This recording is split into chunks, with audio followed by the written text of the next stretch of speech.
Ready, game ready. Game number 2 coming up. Let's see. Did I fix my starboard? Yeah, it is 1-0 to going to Fububu now. Let's see. Toggle the sub bar. Yep, and the countdown has started and we are loading the game. Fububu against Patjuh. Patjuh will be the one here on the ropes because he's down 1 game. And if he loses this, it's a best of 3, am I right? Best of 3, yes. So this is actually Patjuh's tournament life on the line, this very game. Exactly. So here in the bottom left we have our teal Protoss DruidzPatjuh, and on the right side here we have our yellow turn Fububu, who did a nice, very nice build, I think, which is a very thought out build, inspired by MVP versus Squirtle in the GSL is what I've just been told. And it's a very strong build, as you can see, and it's so great at catching people off guard. That was the finals between the MVP and Squirtle? Well, I think he did it in the finals as well, but it's been out before that. Okay. I imagine you saw those finals, right? I didn't. I really have to. Yeah, I didn't. I'm sorry. I think I was occupied doing something else. So right now we have Antigua Shipyard, which is, just a very nice map. I think it's well balanced. Offers all sorts of strategies. Keep in mind that there's a big, your entire main is very accessible from the middle of the map with drops and blink and such. And we might very well see our Protoss player do something like that. Go for a blink stalker all in, which is something which I've lost to not too many times on this map, but it's certainly viable. And at the same time, Fububu, I think Marine Medevac Marauder play and going for a mid-game timing is actually very powerful here because of the drop potential that you have here. Alright, Patjuh now scouting, he's very diligent this game. In fact, between games he told me on Battle.net that in fact, yes, he did think that Fububu was in the top right, so that really screwed up his build, because that's what he told me. Oh yeah, I hate when that, it's those small things that can really throw you off, especially in a pressure situation like a tournament, because you think you're doing everything right, and then something just completely changes, and it can really screw you up a bit.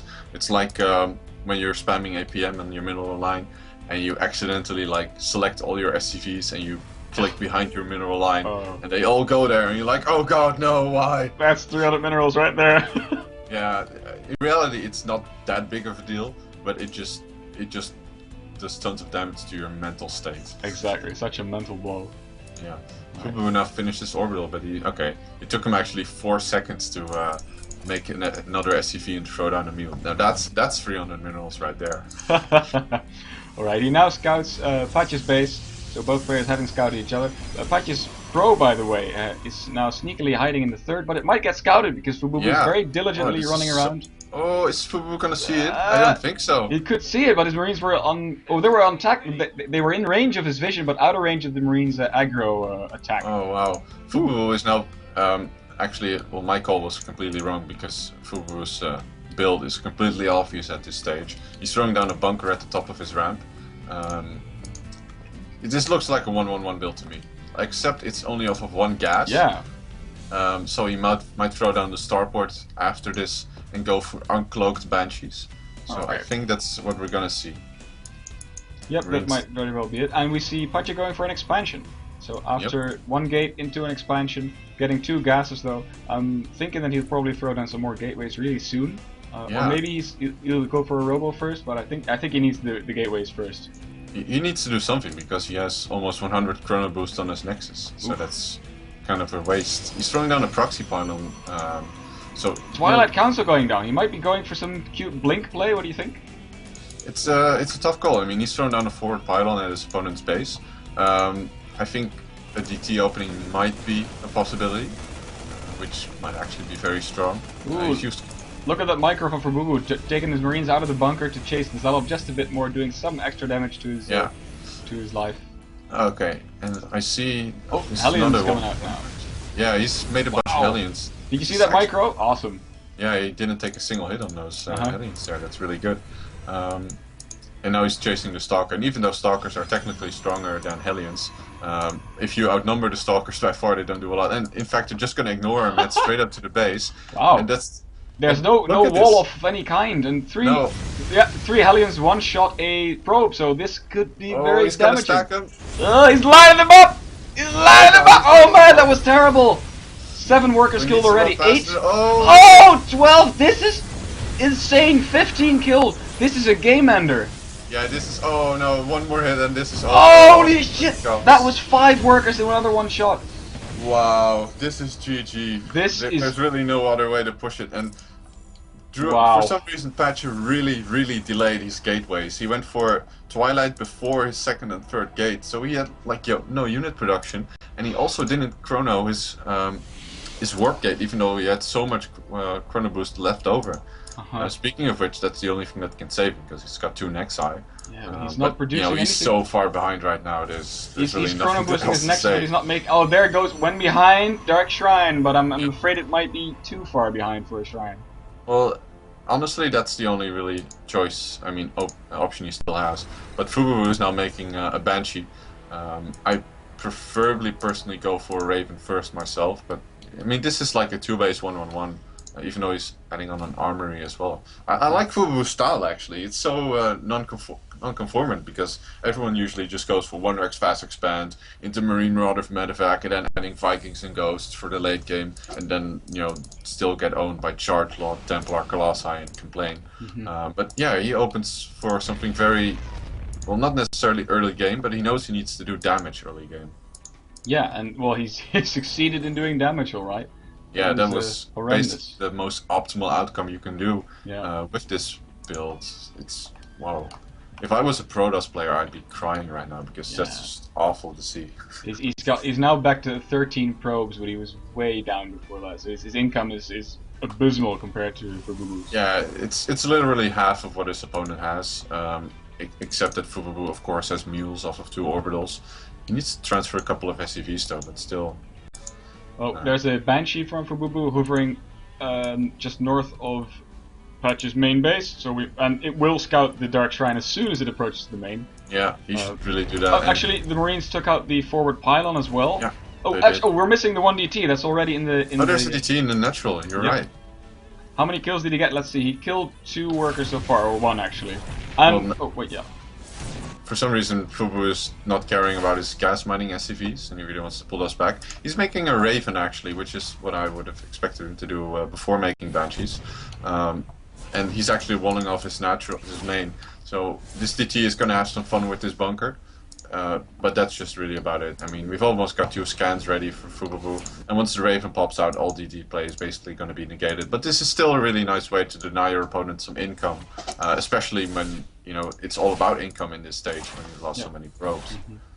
That's true. By the way, the Banshee from Fububu tried to go into the main, but didn't do any damage because there were plenty of stalkers there defending it. So it didn't even get a single kill. There was also an observer there, so cloak was not a factor.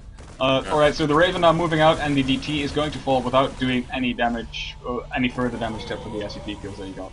Yeah, he sees the Tor actually, as well as the siege tank, so he must be thinking like, wait, what is he doing?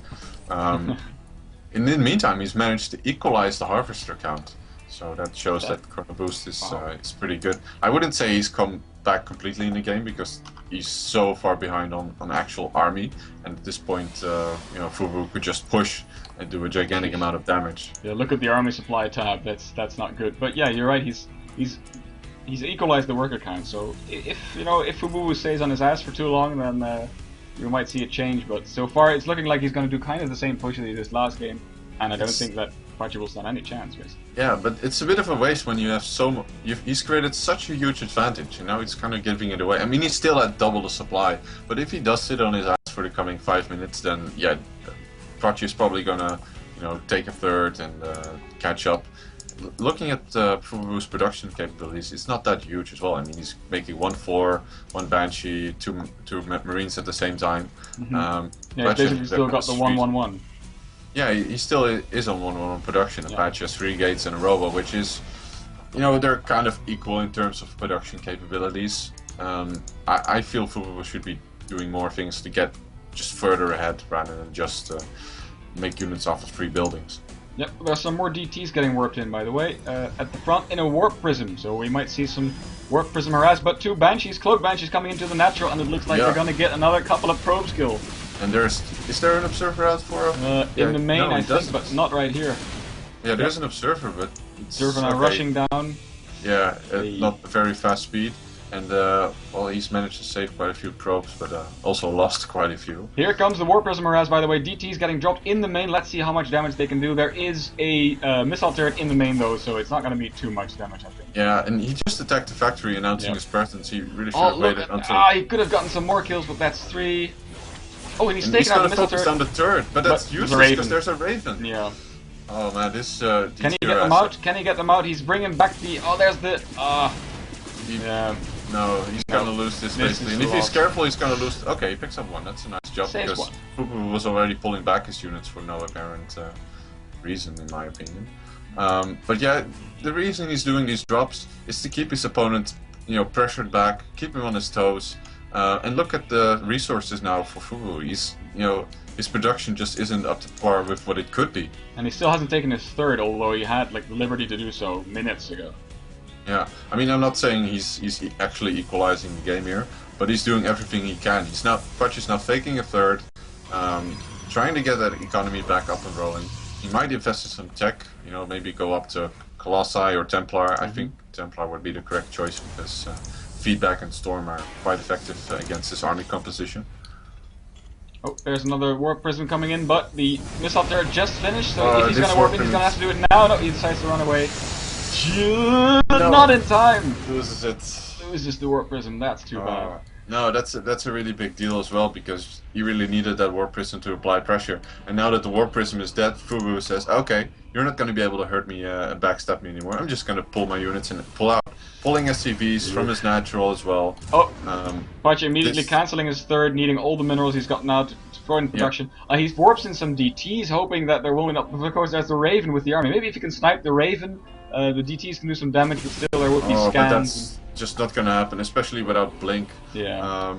I really don't see Patjuh, actually holding this off. He's got 4 Immortals, which is of course really good against the Torch, but he really needs something with splash damage. There we go. The Immortals shooting at the Marines, not too good, and the PDD going down, the Stalkers being nullified, the Stalkers going down really fast. They're not doing any damage to the Raven, and Fububu basically walks in uncontested. And Patjuh just goes, GG, well played, good luck in the tournament. That was Hellions, man. Good game. Yeah, the Hellions really basically ended the game down there. Whew, alright. Well, a bit one-sided, I must say. I had not expected that at all. But, I don't know. Maybe it was the tournament nerves, or maybe Patjuh drank a bit too much yesterday. That was something that happened earlier, I think. It's a tough call to make. He fell behind so far on the macro game in the first map by taking his third so late, I think, that it was really hard for him to even catch up to the 2-base all-in of Fububu. Yeah, in the second game it was the Hellions, and he went for this really early tech, which I didn't really get because, he didn't really do anything. His Dark Shrine was really late. Didn't go for Templar, he didn't make Blink or Charge. Of course he couldn't after all those probes died, but still, it didn't look like he had much of an intention to begin with. Which cost him, all his Hellions, because he didn't have any units to deal with the Hellions. Yep. So yeah, they walked in uncontested and roasted so many drones. The probes, I mean, they lined up so perfectly. If you look at back, this is one shot where they roast like 6 or 7 probes with one shot. And yeah, like I said, 3 Hellions just enough to one-shot probes and any probes in their range if they fire at the same time. Yeah, it's even more interestingly if you. How should I say it? Usually opening Hellions like this is a very common opener from mech. But then you have to do damage with those Hellions, otherwise you're so far behind to begin with. So yeah, of course it's just 2 games. It's the the moment which we get to cast and have a look at. So I'm not too convinced what one player is definitely so much better than the other. But it was a deserved win in every case, I think. Yeah, that's true. I mean, what might have made a big difference though is if the first map, Entombed Valley, would have been the cross spawn position, because then I think Patjuh would have been a lot more inclined to actually take his third, and actually have the army that he needed to deal with, that gigantic ball of 4 Banshee, Marine, Raven, which is such an unusual composition, but very powerful, as you can see. still, in any case, Protoss just has to have splashdowns to deal with a Terran army in the late game because of the gigantic firepower of so many Terran units, especially the Marine, of course. Mm-hmm. Even if you play Bio, then it's always a bit of a dance of death between Ghosts and High Templar with feedbacks and snipes to see who can finally land, the big area of effect spells, namely EMP and Psionic Storm. So the game really evolves around that, and you can really tell by Fububu's build, by going for a biomech composition like this, that he just wants to avoid that as much as possible. So what's going to be the next game? The next game, is going to be in just over 20 minutes. It's going to be between Neretic and Toms. Neretic is a Protoss player, and Toms is a Zerg player, so it's going to be a PvZ. All right. Are we going to take a break between? Yeah, I've put up some music, and I think we're going to take a slight break. I'm going to see if I can find the players. So to the people back home, make sure to go to Facebook and sign up for the NSSL Grand Finals event. This is going to be this Thursday. You will be able to see Fububu live in action, and you will also be able to see both Wyman and me live in action because we are going to be there casting the games. Exactly. And stay tuned because in just over 20 minutes we'll have Neretic versus Toms, our final quarterfinals, to see which of those players advances to the finals event as well. See you then.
Hey.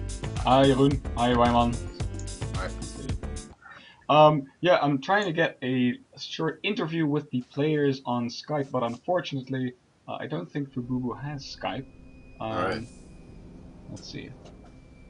We could always interview Patjuh. Yeah, well, I'm trying to get him on Skype, but wait, he says it wouldn't it wouldn't make much sense. You'd rather better interview the Yeah, winner.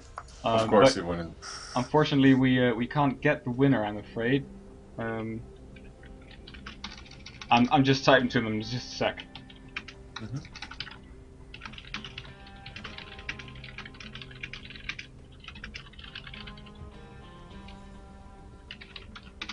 Okay, Fububu is going to try and see if he's got Skype, but he thinks his mic is broken, so he might not be able to work out. Patrick, Patjuh, by the way, he's talking to me on BattleNet, explaining a bit about the. I'll tell you what he writes to me. He says, well, I asked him, so what have you got to say about this? And he says he played very bad. That's what he said. The first game he threw away at the moment that he walked to the cross spawn. While he'd already scouted that he was at the bottom right, so that was just a mistake. If my timing would have gone to the bottom right away, I could have had him with this small pressure. That's what he says. Yeah, and, that's really true, because the main vulnerability of that build is early pressure, because it's very hard to reinforce quickly with in case of trouble. Mm-hmm. As to the second game, it was stupid SimCity, is what he said. So basically, his building placement wasn't the best, and he said that he should have played just a little less greedy, and built more units. And that's basically what we said as well. Yeah, I guess that's kind of true. He delayed his gateways quite a bit. Okay. Oh, I think we can get him on Skype, by the way. Let's see. That means that your video will go down for a bit because we can't do Skype video group call. But let's see what's going on here. We can't? Oh, that's No, so disappointing. you need to get the paid version if you want to do that. Oh, yeah, that's true. So actually, I can't see him on Skype yet. So we're still both on Skype. I'll let you know. By the way, guys, if you any of you that are going to the NSSL finals, or the ones that kind of want to go but can't for some reason, the day after, which is Friday, June 8th, there is the finals of the National Gaming Championships of the Netherlands in Eindhoven. For any of you who are not familiar with it, it's a yearly event that's been going on for the past 5 years, where they're holding multiple gaming events, one of those being StarCraft 2 in Eindhoven. If you go to nk-gaming.nl, you'll find all the information you need, in Dutch though. And it's going to be a pretty good tournament, because there's a lot of high-level Dutch players that are going to be, like Grandmaster players like Harstem and Poyo. I'm going to be competing there as well, because I managed to qualify. I think Patjuh is going to be there as well. I think he qualified over me in one of the qualifier rounds. Cool. And it's actually going to be a lot of fun. As far as I know, it's only €2 to get in, so most of it is travel expenses. But if you're a student, it's on Friday and you got a week, what do you call it, OV, then you can just travel there for free. And it's going to be really, really a lot of fun. I think the first games of StarCraft don't start until 3 p.m. So even if you have classes like in the morning, you can still go. And it's going to be more than just tournaments, because it's part of the Dutch Technology Week, which started, I think, today, where they showcase a lot of Dutch science projects and institutes, like several universities, what they do, and this sort of goes along with it, on the aspect of gaming, of course. And there's going to be like guest lectures and all sorts of interesting stuff. So even if you're not that interested in StarCraft particular, or the particular games, it can actually be a really fun day out to go. So if you show up there, it's the address is the Antoon Koelenlaan number 3 in Eindhoven. Just check it out on Facebook. There's an event for it, which is public, and we can actually get that going. Then it's going to be really, really a lot of fun. It's definitely go, by the way. I've got a bit of problems with Skype. I can't see people coming online, and I cannot see friend requests that I'm getting. So I'm going to have to reboot Skype. We will be back in just a very little bit. Stay tuned on the stream. All right.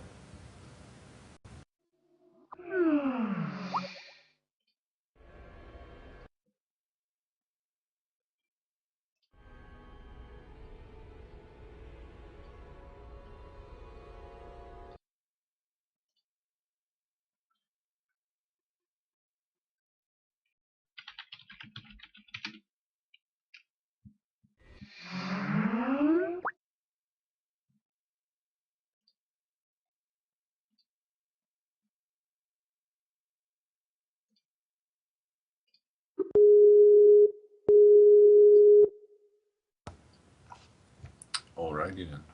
Iron. I'm gonna turn off your video again because now I am in fact able to see both Fububu. Alright. And I'm also going to add. Oh, now you're stuck in that position. That's awesome. Great, nice. Hello? Hi Hey there. Hi, we've got Fububu also on the line now. Yeah. Alright. And just 1 second, I'm going to add Patjuh as well, and then we will all be here. That is awesome. Cool. There we go. There we go. Are we all here? Hello, Patrick. Patjuh, are you there? Yeah, I'm here.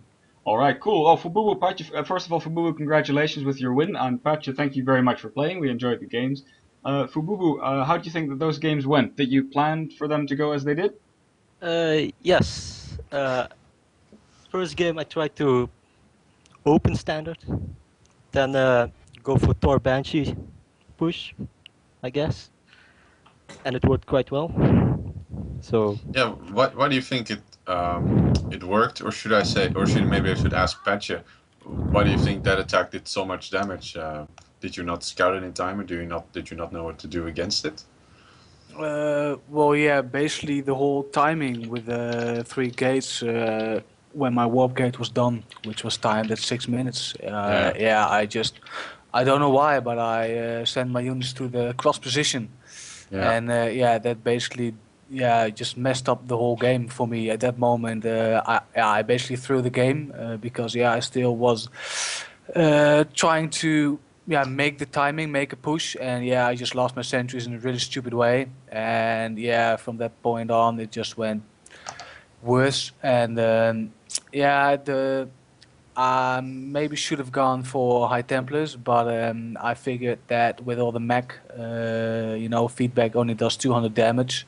So I really needed to have the splash damage from the Colossus either way, because they also have a bit more range, which I could use in general. But I just think that at the moment, at the 6 minute mark, when I found out I was in the wrong position, that just costed me the game, because I think in the replay when I checked it out, like when the timing would have been in the right place, I think it would have worked out better, and I would have done the necessary damage to just play the game out. But stupid things happen, and you just played the game the right way and finished it off how we should have.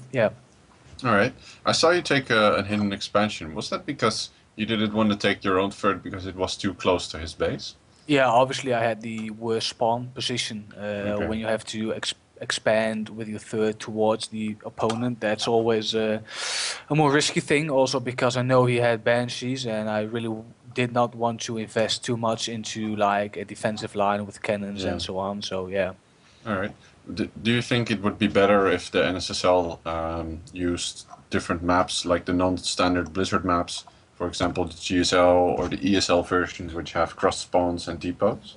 Well, I think the forced cross positions are always better, because it's a fact that with specific matchups, certain races have a advantage over the other. So that's. I think cross positions are always better, but that's just my opinion. Do you agree, Fububu? Yes. All right. Certainly. Okay, well, it's an interesting bit of feedback then that we can take into account for the next season. Check, got it. So, second game, did you think, like, I'm going to open just a bit more aggressive? Like, do you think it was mostly luck that you got that many pro kills with the Hellions? Well, that many I think was luck. Mostly I get around 10 when I open Reactor Hellion. Mm-hmm. But the rest of the game I just played it out. Yeah. Didn't push too early. Yeah, you didn't seem too inclined to really go aggressive and just finish it early. Which when your opponent is that beaten down already, it can work, I guess. But if you want to play safe, then nobody's gonna complain because you obviously won the game. Yes. It wasn't really cool. a question. Fububu, I've got a question for you. This means that you're going to be playing in front of a live audience on June the 7th, this Thursday. Have you ever played in front of a live audience before? No, never. You think that's gonna affect your play at all? Yes, I think in the first matches it will. Mm-hmm. But when I get more comfortable, I think it will go smoothly. Oh man, I'm looking forward to it. It's going to be exciting. And Patjuh, will you be there as well, cheering for Fububu or other players? Well, I don't really have a favorite player to win, so but I'm planning to come either way, as I said. So yeah, I'll be there. Cool. All right, sweet. See you there. Is there anything either of you two wants to add to the interview? No, not from my side. All right. Yeah. Patjuh? Go ahead. No. All right. I think I'm gonna close them off because the next two players are ready to start playing their match. I think the map that they chose was Antigua Shipyard. So thank you both to the thank you both interviewees. We'll see you in a little bit on Thursday, that is. And Joan and I are now going to continue casting the quarterfinals. The final quarterfinals is coming up. So see you in a little bit. See you. See you guys. Right.